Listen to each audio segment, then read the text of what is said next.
Halo bosku, selamat datang di channel Anime The King. Sebelum kita mulai pembahasannya, jangan lupa like video ini ya. Dukungan kalian bikin Mimin makin semangat buat kasih info terbaru soal One Piece. Jadi, siap buat bahasan seru kali ini? Langsung aja kita gas. Melanjutkan cerita dari chapter sebelumnya, kali ini kita akan diajak melihat kondisi di Desa Matahari, tempat para raksasa Elbaf sedang berpesta bareng beberapa anggota bajak laut topi jerami. Nah, di tengah kemeriahan pesta, Kolon tiba-tiba teringat sesuatu. Dia harus mencari ayahnya untuk mengantarkan makanan titipan dari Mato. Seperti yang kita tahu, di beberapa chapter sebelumnya, Mato sudah meminta Kolon untuk menyampaikan makanan ini kepada ayahnya yang sedang berada di hutan Elbaf.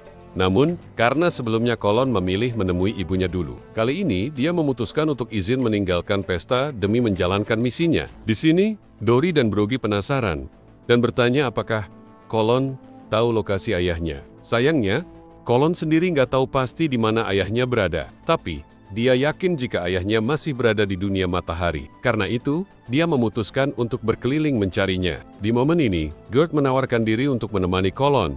Gert juga punya alasan sendiri. Dia ingin bertemu dengan Skapergaban karena ada hal penting yang ingin disampaikannya. Di sisi lain, kita dibawa ke kerajaan Kamabaka. Di sini, Monkey D. Dragon dan beberapa komandan Revolusioner Army sedang mendiskusikan pergerakan terbaru mereka. Dragon menegaskan kalau saat ini mereka telah menyebarkan semangat pemberontakan ke berbagai kerajaan yang masih berafiliasi dengan pemerintah dunia.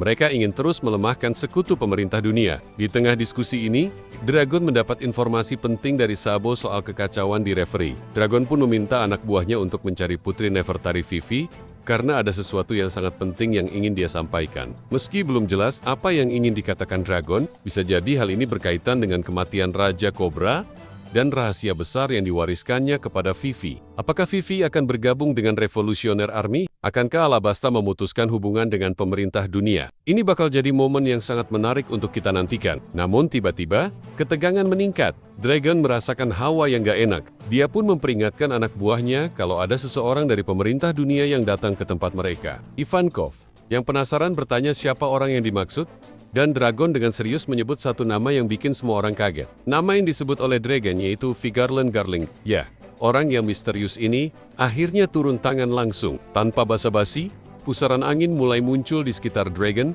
dan dia langsung terbang meninggalkan kerajaan Kamabaka. Para komandan revolusioner pun sadar bahwa Dragon kali ini benar-benar serius. Bahkan Belobetti dan Ivankov mengakui kalau sudah lama mereka tidak melihat Dragon bertindak seganas ini. Apakah ini berarti kekuatan asli Dragon berkaitan dengan naga dan angin? Jika benar, bisa jadi Dragon memiliki kekuatan mythical Zoan, mirip seperti Kaido. Sementara itu, kita kembali ke Elbaf. Di dalam Kastil Aurus, Luffy yang sudah mengaktifkan gear keempat Snake Man bersiap menghadapi Skapergaban untuk mendapatkan kunci demi membebaskan Pangeran Loki. Pertarungan pun dimulai. Awalnya, Luffy tampak mendominasi.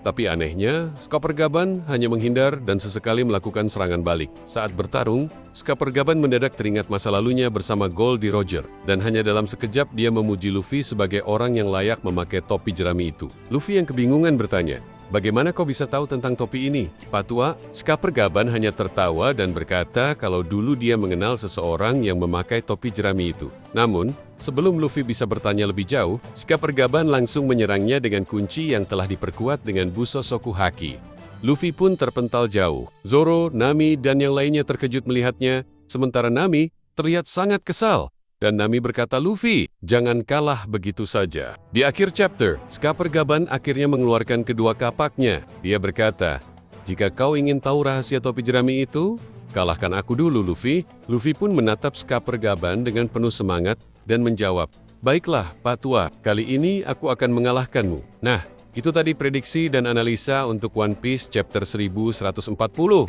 Gimana menurut kalian, bosku? Ada teori lain atau pendapat tambahan?